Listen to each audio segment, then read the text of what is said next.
Okay.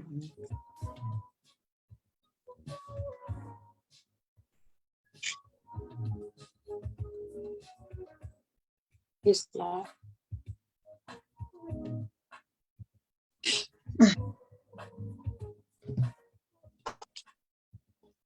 All right. Good evening, everyone.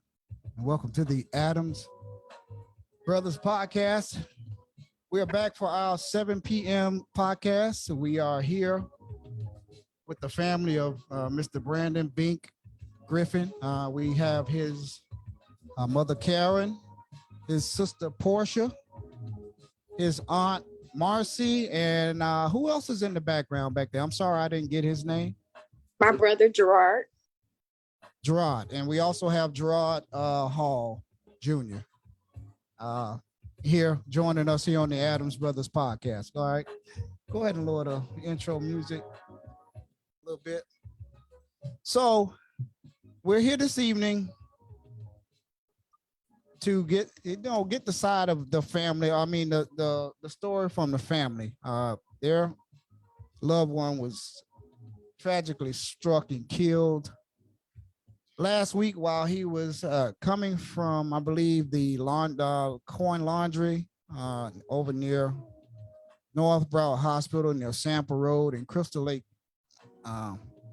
Middle School over in that area. And he was just trying to go wash his clothes, and he was tragically hit by someone, and it ended up taking his life. And we have the family here, Karen, Porchea, Marcy, and Gerard here. And they just like to speak on the incident that happened and just tell us whatever they want to know. They want us to know about this accident that we don't know. So I'd like to welcome Karen, Porchea, Marcy, and Gerard to the Adams Brothers Podcast. Welcome. Good evening. Thank you. Welcome. Thank you. Thank you for having us. You're very welcome. You're very welcome. So first of all, tell us about Brandon. Who was he? Obviously, he's your son and your brother, and that's an aunt. But just tell us something about Bink that we didn't know. Brandon Griffin. And what kind of person he was. And what kind of person was he? So I'll go ahead and I'll let my mom I'll let my mom and aunt speak right now, and I'll just follow back to be able to give a little bit more information as it relates to the investigation. So I'll just let my mom and my aunt go through this part, and I'll come in to talk a little bit more about the sheriff, the investigators, and Samuel Vallon. Okay. Thank you. That's fine. Now maybe you could you turn your camera sideways? Maybe I could see, we could get you all in there. Just turn it to see would it be a better. Flip it the long way. Let's see if it'll flip and get you all in the picture. Yeah, it cuts everyone off at that point. So it cuts everyone off? No, they're still in right here. Oh, okay.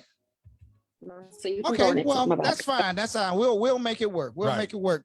So the mother of Brandon Griffin, Miss Karen Griffin, go ahead and tell us about your son. Tell us about your son and what kind of man was he? A child was he? A man was he? And then we know it's hard, so just take your time. Well, for one thing, Brandon was outgoing. He spoke outgoing, and he was independent for what he was born with cerebral palsy at 6 months.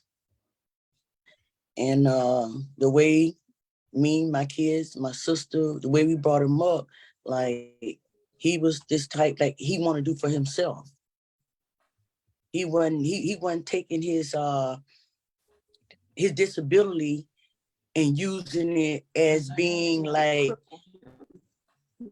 lazy, and everybody from Deerfield to Pompano knew Brandon, and they knew what kind of attitude he had. They knew he wasn't having it or nothing. Everybody knows Bink. He's nothing to play with. And it's like, his life, whatever he did with his life, and he wanted to do with his life because he was independent. And the way we raised him up and taught him, between me, my sister, his brothers and his sister that was there for him. I'm his mom, but I'm the one that's getting all the slashes, the cuts because of my, me carrying Brandon. I'm having all the surgeries and everything, because of his disability. But one thing I could say, he had a mind that you can't fool. You can't trick, because he's up on that. He have to think about it a little bit, and then he right back at you. Right. He finished school. He went to regular schools. He graduated from Deerfield Beach High. He went to college for about like 5 months. He went to college right along with Lil Gerard. That was BCC. BCC. So, and he just wanted to live his, he just wanted to live his life. He had. Sounds like he was an independent young man. He wanted to do for himself, and he didn't want anybody to really help him. He just wanted to do his own thing. That's what it sounds like to me. Yeah, he just couldn't walk. That's it. Right. Go ahead, Auntie, talk about me. Well, for me to say that, Marcy, I've been there with my sister from the time I met him at the hospital in NICU till the time he came home. Everything my sister did, I did. She just did better. But I've always had her back with Brandon. I done told him just like she did. She just ended up with more scars and more back problems than me. Of course, I was younger than her. But my nephew was very you couldn't just tell him anything. Like my sister said, you couldn't just tell him anything. Even if I yell at him and disagree with him about something, he'll think about it when I leave. And then when I come back, he'll say, Auntie Masa, I love you. And with that being said, it's like, it was if my sister didn't have something or somewhere to put them, I had something and somewhere to put them, because I also have 5 kids. So it's always been them 10 together.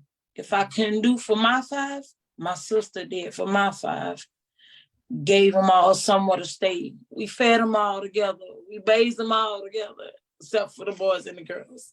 But of course, this is such a hard pill to swallow, and it's not easy.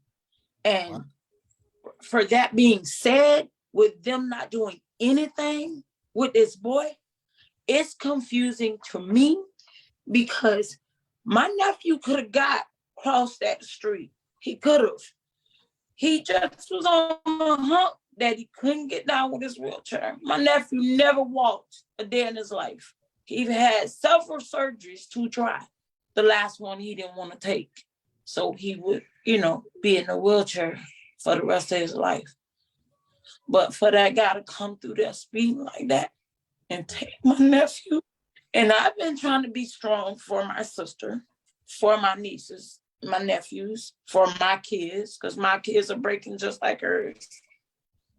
It's very hard for me. I'm really trying to hold it in. Really trying to hold it in. And it's very emotional. And we know it's very hard. We know it's hard. Yeah, I could hear your voice cracking over there, and I know it's hard, and my heart goes out. My to condolences you. to you all, goes to out the whole you. family. And, I lost my daughter. I was just on a podcast before this, and my daughter passed away of health problems 2.5 years ago. So I know the hurt that you're feeling right now. I know the hurt. It's never going to go away. And it's been 2.5 years for me, and it doesn't get any better. I can tell you, it's going to be a lot of nights where you're going to cry, and it's all right to cry. And I said on the podcast before this one here, tears are 1% water, but it's 99% feelings. When you cry, that's your feelings coming out of you. You know what I'm saying? Because you love your son, and and I'm sure he loved you all. And to go back, piggyback on what you said that he was hit by a car, and was the person that hit him, was he arrested? No. Nothing. He didn't even get a speeding ticket. It was 30-mile-per-hour zone in front of North Broward Hospital. You know, it just say it wasn't my nephew. Say it was somebody else coming out of the hospital. Or say the police was coming out. Say the paramedics was coming out. That is emergency zone. You don't go that fast through emergency zone. He was going, the zone was 30 miles. Ain't no way he was going 30 miles and hit my nephew and knocked my nephew 95 feet from where he hit. No way. And he didn't even get a speeding ticket. Of course not. They keep telling us that they're doing an investigation. I think, I don't know about my sister, I don't know about my nieces, my nephew. I think that would be the start of an investigation, giving him a speeding ticket. That'll let us know you doing something. You checking more into him. You finding out his whereabouts. You finding out, like, you done found out a lot of stuff about him. Y'all still ain't acting on nothing. Y'all not giving us nothing to go on. Nothing. Give him a ticket. Give him a ticket and call my sister and let her ease one tail. Because it ain't gonna take away all. Give him one ticket and say, Miss Kendricks, we gave him a speeding ticket. Because he was going over 30. Ain't no way you hit him going over 30, 95 feet. Me watching the video, I'm done. It's like my nephew just 1, 2, he couldn't even get to the second stroke before he was bam, there out of sight. We never even seen no more of him on the video. Very, very, very heartbroken. They never explained nothing to my sister or my nieces or nobody in the hospital. They made us sit for let them sit for 3 hours before they even told my sister that he had passed away. Long story short, he was dead on arrival.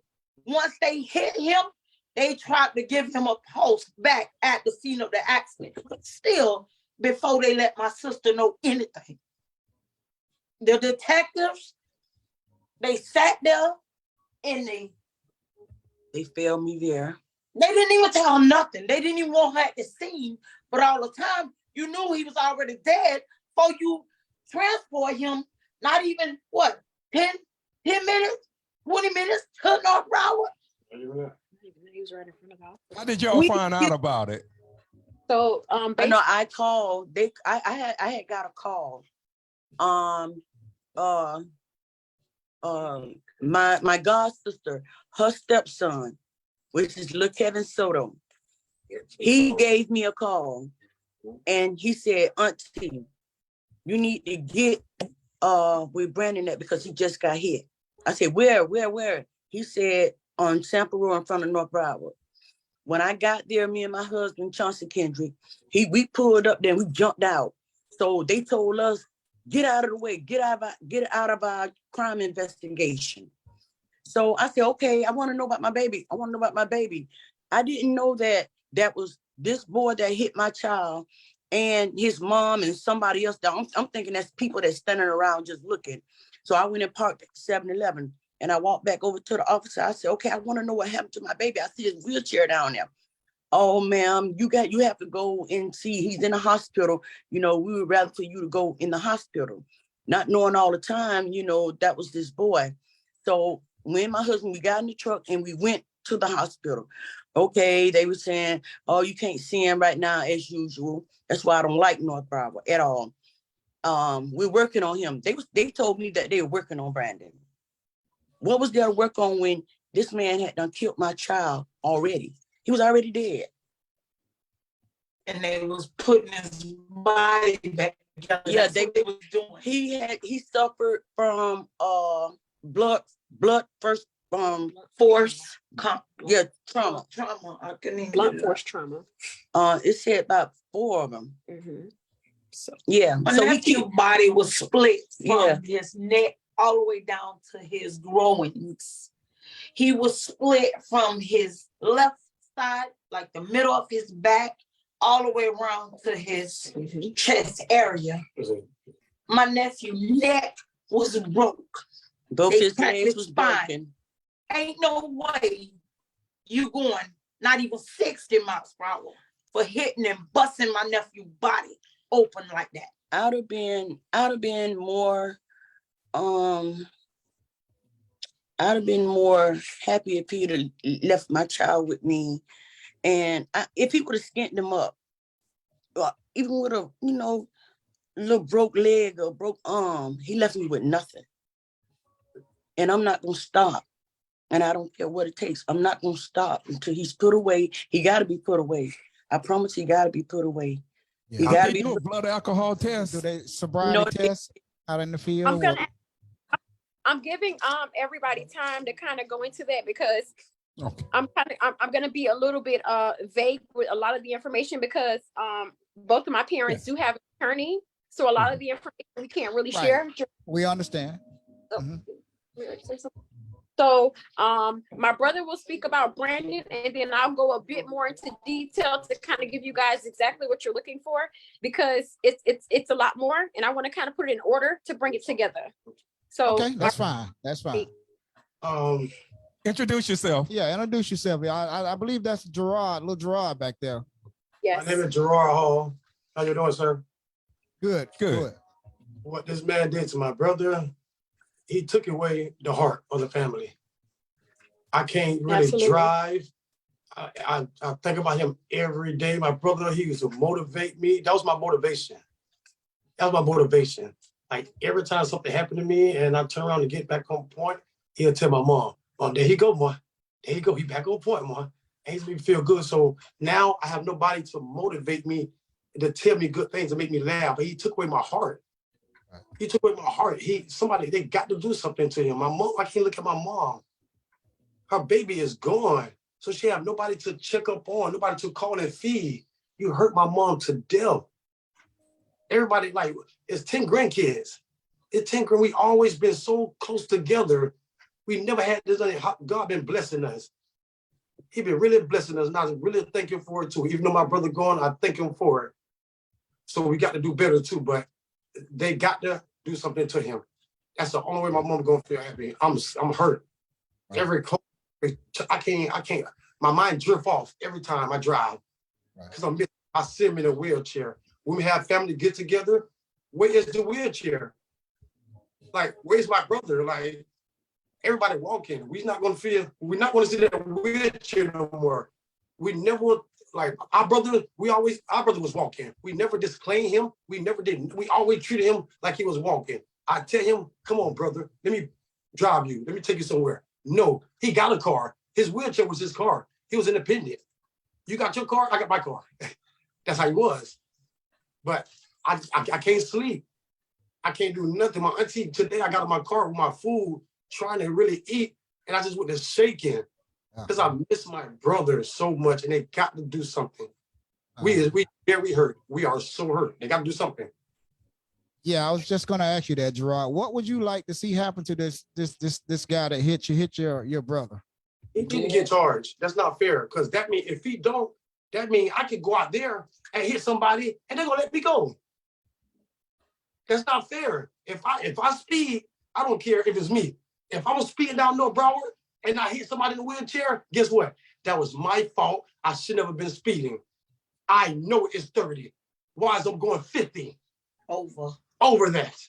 It's my fault. Nobody don't feel sorry for me because I know I should have been speeding. I'm not even taking up for myself. I hit that man in the wheelchair. Guess what? I got to deal with that. Because I know when you drive, it's 30 miles per hour, not 50, not 45. They always talk about the police talk about they don't want, like, always talk about rights. Y'all mess up people's rights every day. Yes. Every day. Y'all violate people's rights every day. So why not drug text them? Absolutely. Why not drug text them every day? Y'all violate us every day. So all of a sudden you don't want to drug text. My brother is dead. We're not gonna get him back, man. My brother's gone. I miss my brother. Yeah. I miss him so much. Where's here? Where is he? Right. He's gone. I'm not gonna see my brother unless I die. I'm hurt. I'm very hurt right now. My kids missing their uncle. Daddy, I just said hi to Uncle Bink. How did my kids feel? My kids are missing their uncle. They got to do something. And God's going to make it happen. Because the way I pray, the way we pray, we're going to get justice for him. We're not going to stop. See, they thought he didn't have no family. He got a mean family.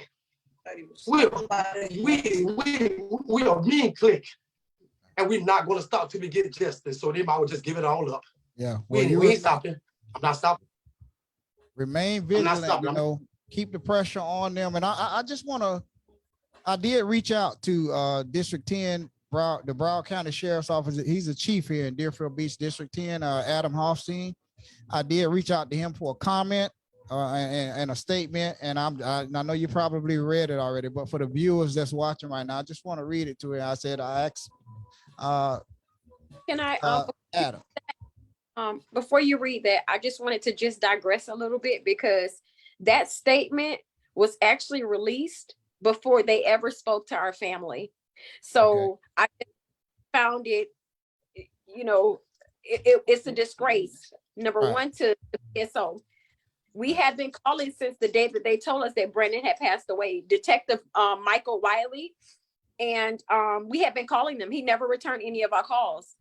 And that statement that you're about to read was actually released before they ever spoke to my mom, before they ever spoke to my dad, me, my aunt, any of us. And honestly, I really believe that the integrity of this investigation, a lot of it lies into who they thought they were dealing with. Mm-hmm. Right. So you can go ahead and you can read the statement, but honestly, I don't care. I won't read it. Because I won't read it. A lot of times they will release statements to the media like us. Right. I mean, we are credentialed media. So a lot of times they do that. Trust me, I understand it's very insensitive, but sometimes it's uncommon too, but they do. Yeah, but forgive me if we found out that Brandon was a DOA when you guys knew. That's not how it works. Nobody can make me. I'm also a nurse. I know exactly how protocol works. I know what you inform the family of as well too. You guys shouldn't have been made aware with us that Brandon was a DOA. And then something else they did, they had already pronounced him as being a John Doe before they even looked through his stuff where he had his ID, all his information was in the back. They took no time to search none of my nephew's stuff. They came out for my sister to actually say he's not a John Doe, give him his name, give him that. Then they turn around and look at my sister after she's given the information and then let her know, okay, so you're responsible for your son, so we can let you know he did not make it. No, why didn't y'all go through his book? He had his bag on him. Why didn't they go through his bag to know who he was? He shouldn't have been pronounced as no John Doe. He was not homeless. He did not need nobody to give him nowhere to stay. When they see him with his stuff, he was going to my sister. He was going to my sister. He was going to get on the city bus, go to my sister. That boy should have taught my nephew, and then they think that everything is okay. Everything not okay. They got him as a freaking homeless. He's not homeless. All us got somewhere to stay. He ate every day. He got his clothes washed when he couldn't do it himself. There's no way they're going to just get away with that. No, my nephew not homeless. He was not homeless. He had his bag on. And for you to hit him so hard, they didn't even know where half of the bags was. They got him all in their brow, right along with his body, and you still didn't go through his stuff to acknowledge who he was. Because when my sister and my niece, excuse me, but I wasn't here. I was in Atlanta, Georgia with my daughter. But when they asked, they should have been able to, when my sister walked to that counter and say, do you have a Brandon Griffin? They shouldn't have had no reason to hesitate with her. They should have said, yes, your son is here. We will let you know in a few minutes. Not talking about no John Doe. It's not a John Doe. His name is Brandon Douglas Griffin. He wasn't a John Doe. He wasn't homeless. He wasn't none of that. None of that what they saying. So And go ahead. just to express, I wanted to start where my mom got the phone call. Like I said, I'm not a police officer. I just always refer to myself just as a layperson with common sense. And initially, when we came upon the scene, we were already met with hostility. And like I said, a lot of it to me, and a lot of your viewers may disagree, it's everything to do with our color. I'm telling you that. I work in Boca. I work in concierge medicine. And when I tell you the treatment is completely different, down to the schools, down to the sheriff. And honestly, I want to tell you that if I had hit a little Billy going 50 to 60, I would be charged. They don't care what I drive. They don't care my profession. They don't care about any of that. And I believe that once they encounter Brandon, it's no secret, Brandon was independent. Brandon did what he wanted to do. And a good portion of the time he was unkept. He felt like being that way, and that was his prerogative. He was a grown man. And I believe that they thought that they were dealing with someone that was homeless, that was not accounted for. And I believe that that's why a lot of the investigation is kind of scattered, because number one, the first thing I asked is, okay, was there any type of toxicology performed? Sergeant Hager told me, no, it wasn't performed because he didn't smell like alcohol. I said, he didn't smell like alcohol. He said, yes, you're the one that brought it up. So I began to tell him, well, the last time I checked, I didn't know that weed, pills, heroin, powder, I didn't know they smell like anything. So for you guys to lose crucial information that could have given you guys an idea of why this happened, because that's what we want to know. Why did it happen? So I began to tell him, he said that the investigation is ongoing. And I just know, just from being a lay person, that an investigation is a bunch of clues that you're going to put together to tell a story. And you're going to have to be able to digress, to be able to go back to find out what was in this young man's system, where was he coming from, and what was in his mind, what was in his head. Was he on the phone? Where was he going? Was he upset? So for you to say that he's not going to be charged at the moment, there may be charges that will be eventually coming. It just doesn't sit well with me. I believe that this information was tainted because they thought that Brandon was just a John Doe, a homeless John Doe. And I can promise you, as long as I have breath in my body, he's going to be charged. And I don't know exactly how much I can share, but I can let you guys know because it's public information. The gentleman that did this to Brandon is Samuel G. Ballin. And he has numerous speeding tickets. And when I say numerous speeding tickets. His license has been taken away about 2 times. Go ahead. Can you share some of his speeding infractions or infractions that he? Yes, I can. So we've hired a private investigator, and that investigator shared with my mom and I. This guy has a horrible driving record. Terrible. And from what we understand is that the mom actually had to get the insurance because of his driving record. He has paid a lot of money to get his license reinstated over and over.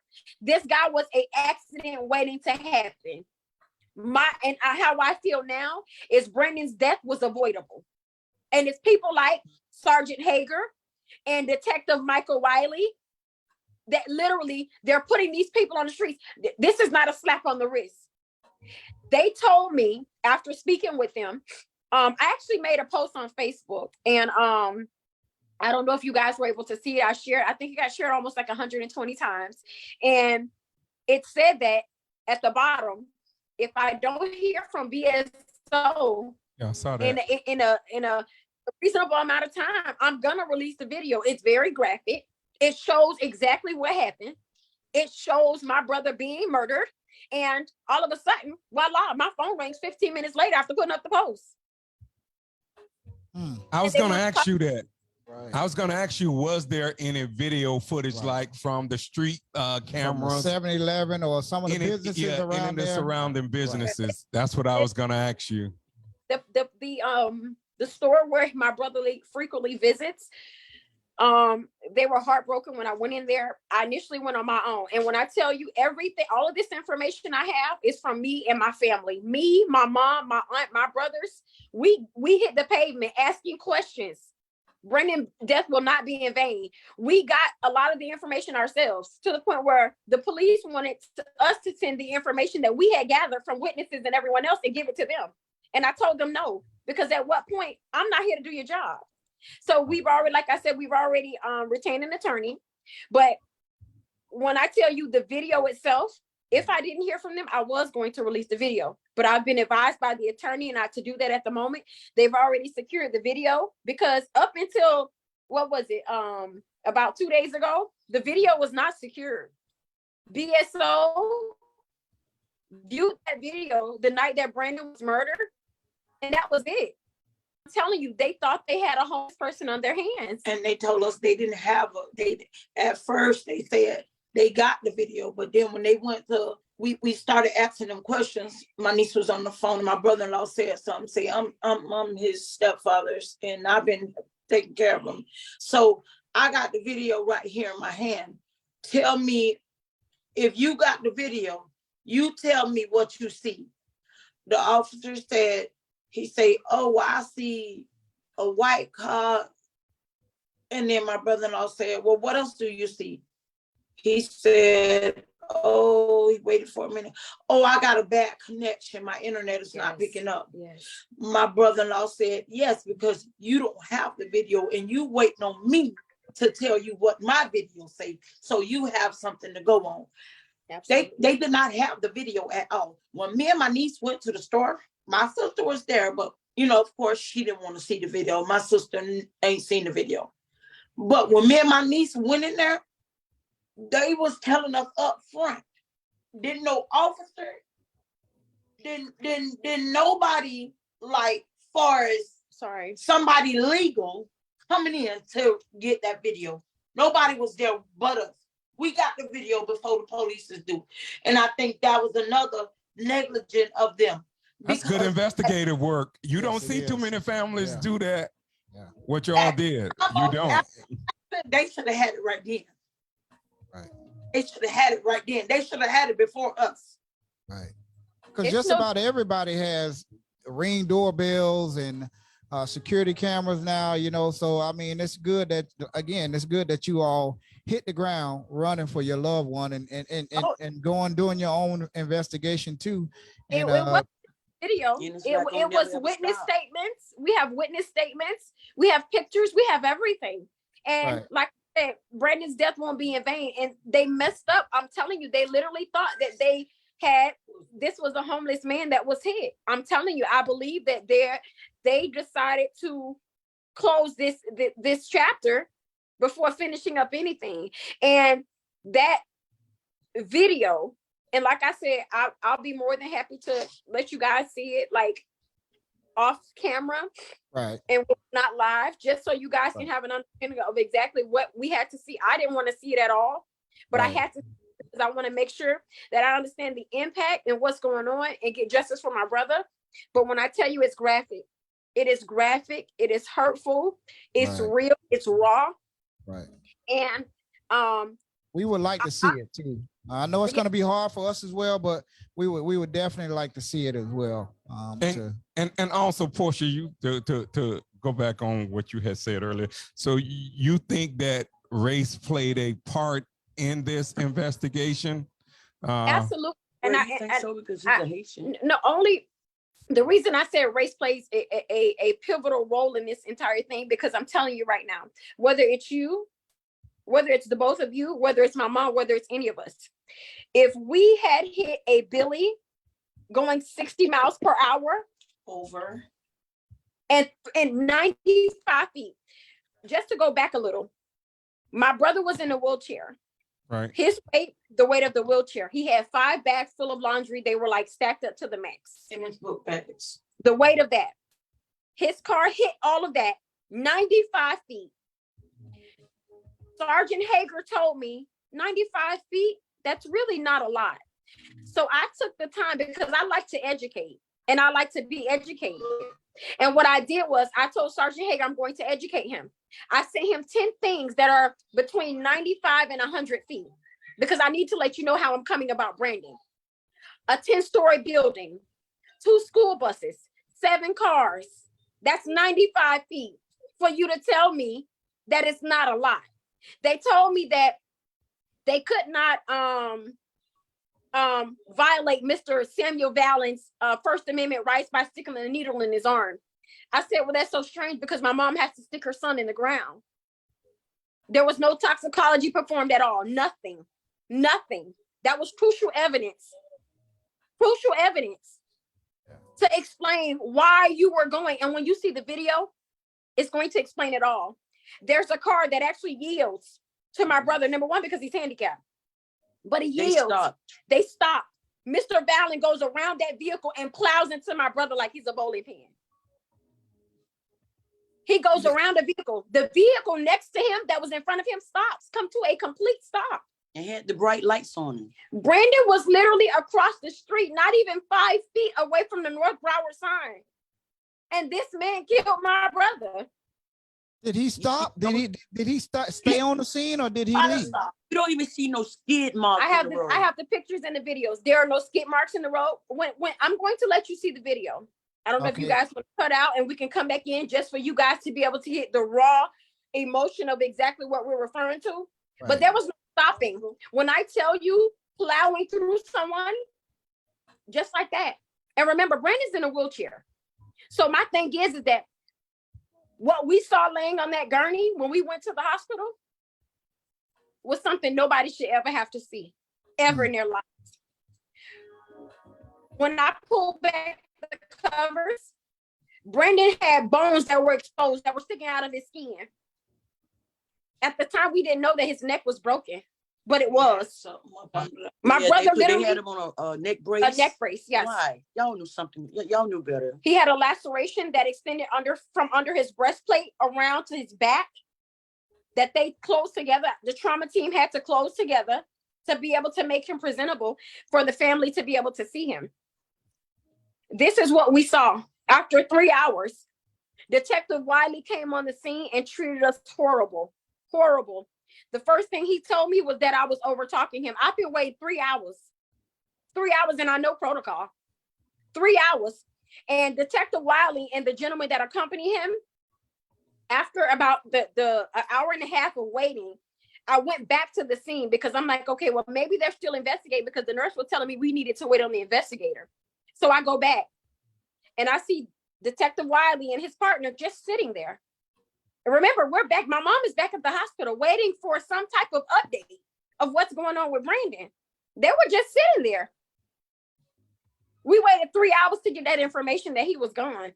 Right. And we found out from the newspaper that he was a DOA. Oh. And like I told you, do I believe that race plays a role? Because I can promise you, if this was Boca, number one, it's Pompano Beach. If it was Boca, we would be in jail. There's no doubt about that. If this was Palm Beach County, we would be in jail. Every nurse that I've talked to asked me the same question. Why didn't they run any toxicology? And the only thing I said was exactly what Detective Wiley told me and Sergeant Hager. They didn't have probable cause. And I quote, they didn't have probable cause. That's what they told me. 95 feet, a dead body, and speeding, and you don't have probable cause. I thought that was common procedure when someone is killed. I was under the impression that that's what they would do. They would take a blood test. That's what I always thought. I mean, I'm not no lawyer, no cop, but I just thought that was standard procedure to be done. Right. And we're definitely going to reach out to them. We're definitely going to reach out to Detective Wiley or Sergeant Hager and see if maybe we can get a statement from them, you know. But I know we did know that the chief of police, Adam Hofton, he said the case is currently being handled by the Broward Sheriff's Office Traffic Homicide Unit. And he did send his condolences to the family. I'm just reading from what he sent to me. Yeah, whatever. Tell them to go back. go through the speed limit and tell them they write him a ticket and then call us and say, we started our investigation. That's like all this. I want to hear. Because the speed ticket Give him a actually ticket. He was represents going over 30. the speed ticket actually represents that there's some form of justice, there's some form Like of y'all making us repercussion. comfortable with something. We not comfortable with nothing. There's some type of repercussions. Number one, the speeding ticket represents, number one, that you broke the law. Let's just start there. Right. The speeding ticket represents that, yes, you are in the wrong. When you guys see the video, the first thing you're going to say is, there is no way this gentleman should be off. They told us that night before we ever saw the video that Mr. Valen was a young kid that made a bad mistake. That's what they said. Did he stop? Did he stop on the scene? Did he stay on the scene? He had no other choice. His car was demolished. Yes. Okay. From the impact of my nephew's wheelchair. Yes. He had, but his car was towed from the scene. He couldn't even drive it away. So why didn't they know right then you were speeding? You was going over 30. Let's write you a ticket to start. Now our investigation will go further after that. Let's make the family comfortable with it. Just write you a ticket for now. Because yes, we are investigating. Tell us something else. But I don't even think it's really about the comfort. I think it's about the law and protocol and what is common procedure. And if you have, number one, a dead body, you have 95 feet. I just think, I believe that that's just common sense. That's what I would think, common sense. That tells you don't throw something 95 feet without that type of impact. This man used his vehicle as a weapon to murder my brother. And it won't stop here. It won't stop. It won't stop. Like I said, we can only share so much, but Samuel G. Valen's record is public information. He has had his license suspended approximately 3 times. This is per the investigator we've hired. When I tell you literally the worst speed driving record, like the detective told us, there's no way this man should have been on the road. And if the private investigator was privy to that information, so was BSO. BSO had access to that information the night he killed Brandon. They had access to that information. They had access to Mr. Valen's driving record. He was a hazard waiting to happen. This was it happened to be Brandon that night. It could have been your son, your daughter, your niece. It could have been anybody. This guy should not have been on the road. He's had his license suspended 3 times. And he paid a lot of money to get it back. Speeding. And as a matter of fact, the investigator gave us specifics of exactly the speeding limits he was going. This man is doing every bit of 30 and 40 miles over each time. What did it take? Why did Brandon have to die? 50 and a 92. That's 2 tickets. Right. And we did earlier, I believe it was last year, just a little bit north of there, right around 44th Street. If you go down that road there, you notice that they did some lane squeezes and some traffic lane squeezes to go down through there. And that was done to actually slow the traffic down. I believe they squeezed it down to 2 lanes the last time I went through there. So that was done to help slow the traffic down. Brandon was directly in front of the hospital and they still can't save him. Directly in front. You see the video, you're going to see Brandon makes 1 stroke, the 2nd stroke, before he gets to the 3rd stroke, you are looking at North Broward sign, Broward Health North sign, and my brother is gone. He disappears. That is from the impact. You see when he's hit and you see him go up, and that's it. Wow. Well, we definitely like to see that video. I know it's graphic. I gotta kind of prepare myself to even want to look at it, but off camera, we definitely like to take a look at it, and we definitely won't post it or anything. That's for your family and your attorney. And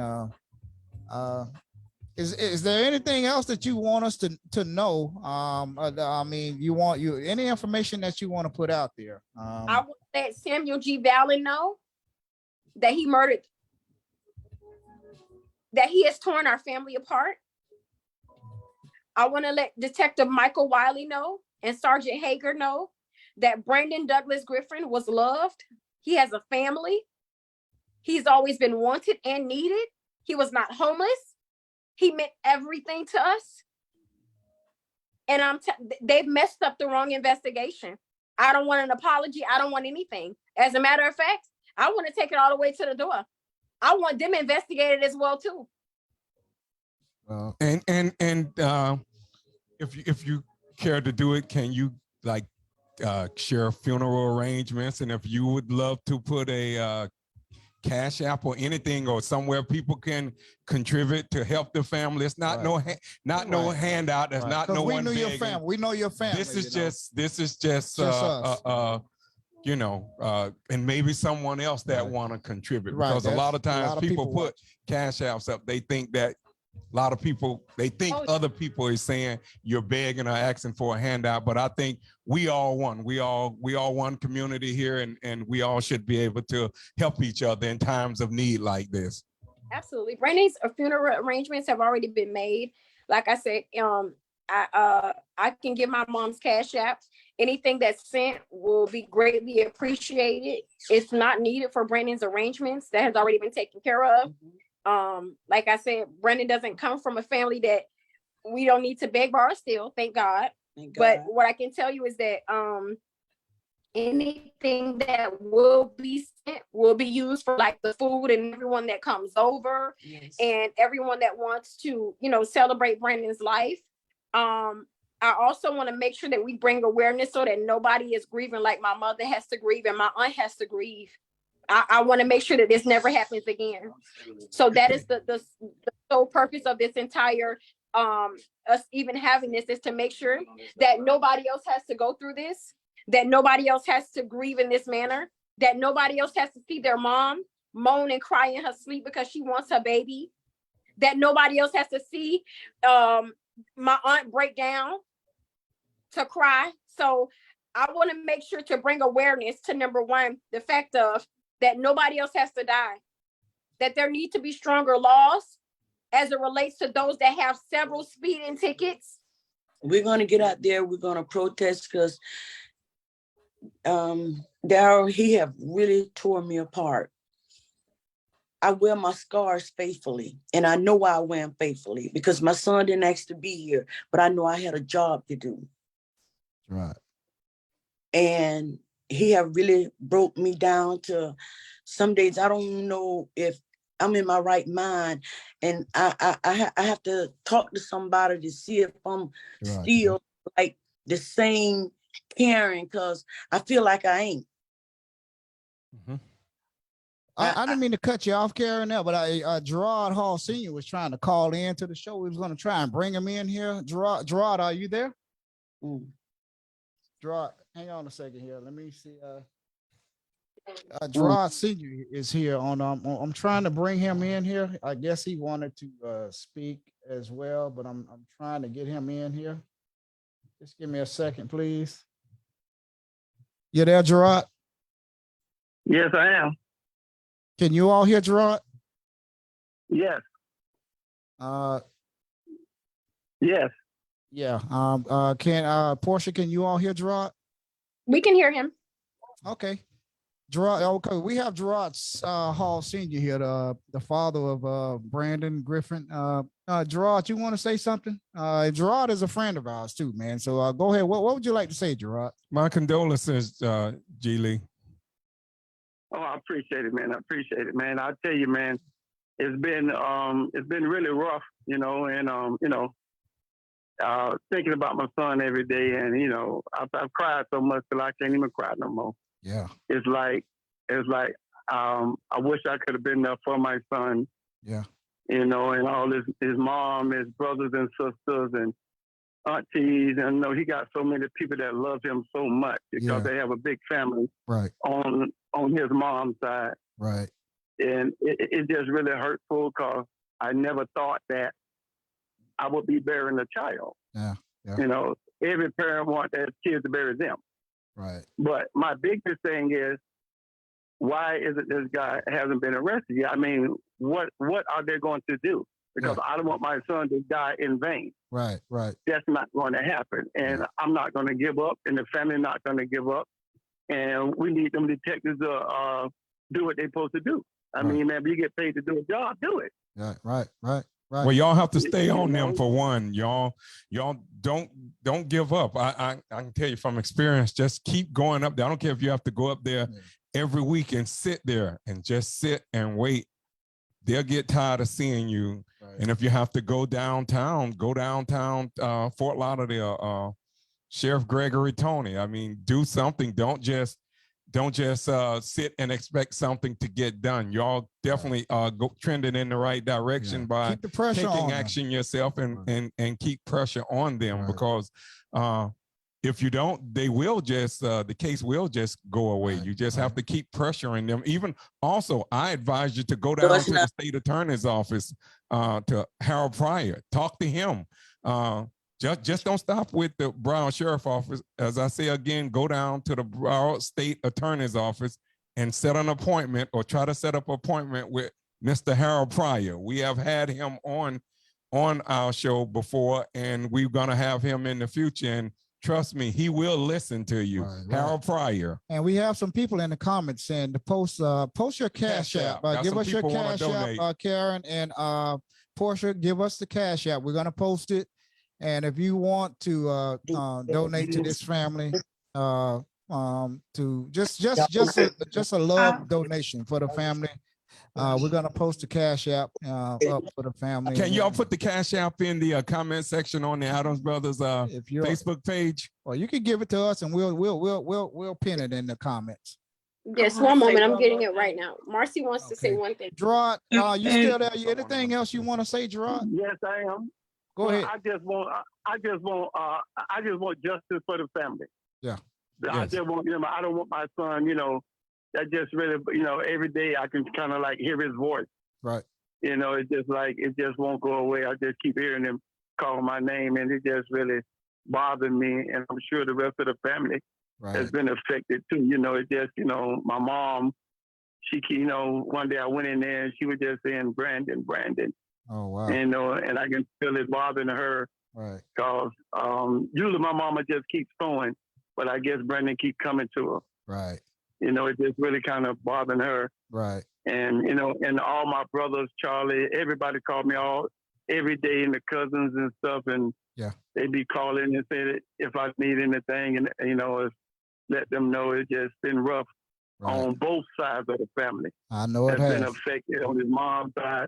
And on his dad's side has been affected. Right. So we just want to get justice, and cause I don't want my son to, just to go in vain like that. But that's not going to happen. Yeah, I know, man. So, but I appreciate you guys. Hey, man, you know it, man. You when it happened, man, I was at work, and you called me, man, and I could hear the hurt in your voice, man. I could hear Gerard, man. I never really seen Gerard like this, and I've been knowing Gerard. We went to high school together, and that's our brother. That's our brother from another mother, man. And man, we here, we ride for you here, man, on this podcast here, man. You're always coming around here doing things for us, and man, this is the least we can do, man. And we here, that's why we wanted to bring awareness to this by having all y'all on here. Right. And we all from Deerfield. We all grew up right here in Deerfield Beach. So if the Broward Sheriff's Office is out there looking, this family is demanding justice, and they want to see this alleged victim here,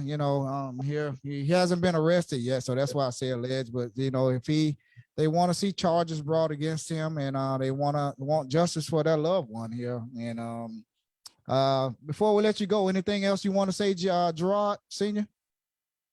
No, I just want to say, appreciate you guys, man, because you guys have a voice, bigger than all of us. You guys, you guys know how the system works, so. I thank you guys for leading it for us, and telling us what to do. And, we just appreciate you from the deepest part of our heart, man. Thank you so much. Anytime, man. You know what? We're here for you, man. And we will be sending you a donation from the Adams Brothers podcast. We're going to send the family a donation from the Adams Brothers podcast. And again, anybody out there in Facebook land, if you're watching, if you want to help, you don't have to. they're not begging you for anything. I want to make that clear. That's They're not right. begging. You're not coming on here saying we need this and we need that. They good. But you know, if you want to donate some money toward some food or, you know, or the repast or something like that, you know, everybody knew Bink. We all saw him around here. You know, if you know him and you loved him and you want to send a love donation to the family, we're gonna pin his Cash App in the comments. So Karen, you the mother. Anything else you want to say before we end this? Thank you, Gerard, for calling too. Thank you. Okay, brother, man. Thank you so much. You're welcome.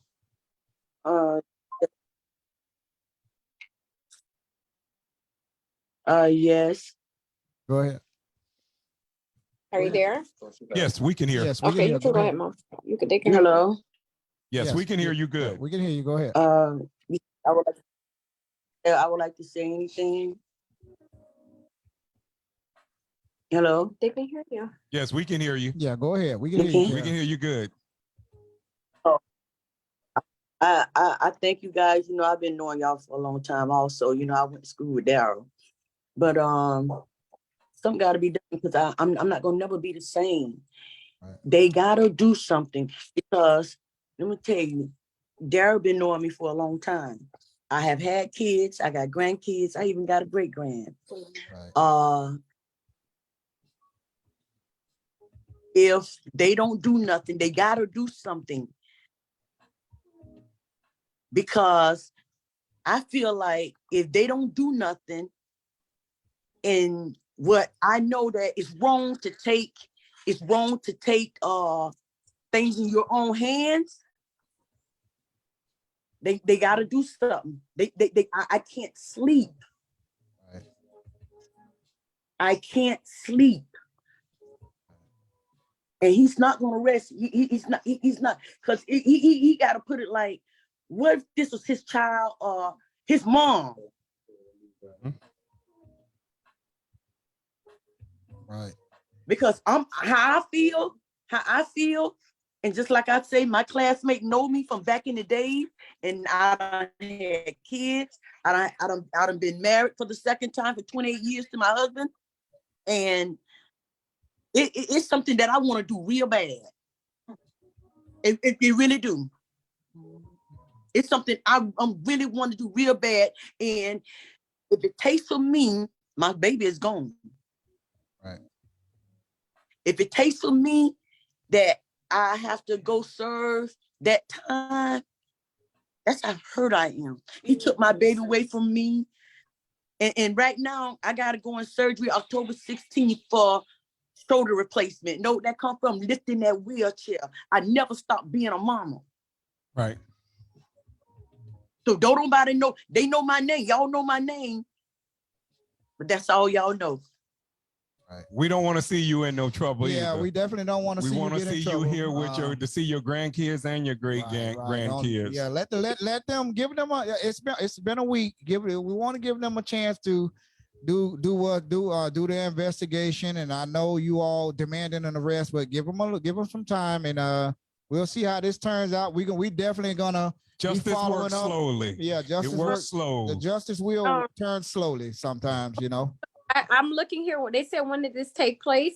This was September the 23rd. I'm actually able to read the comments, but I know that my Aunt Marcy wanted to say something just before you decide to wrap up. Okay. And it's just one thing that was brought to me is that this young man, his mother, and whoever the other person was actually inside of North Broward. Wouldn't even say sorry. Wouldn't say nothing to my sister. And when the detectives came out, they didn't say nothing to my sister. They told the guy and his family to leave before they even pronounced my nephew dead to my sister. And what his name came That was also another just like a total downfall. And Detective Wiley, when he came up to me, right? When he came up, we all gathered around. I jumped out my truck because I was waiting. I was praying.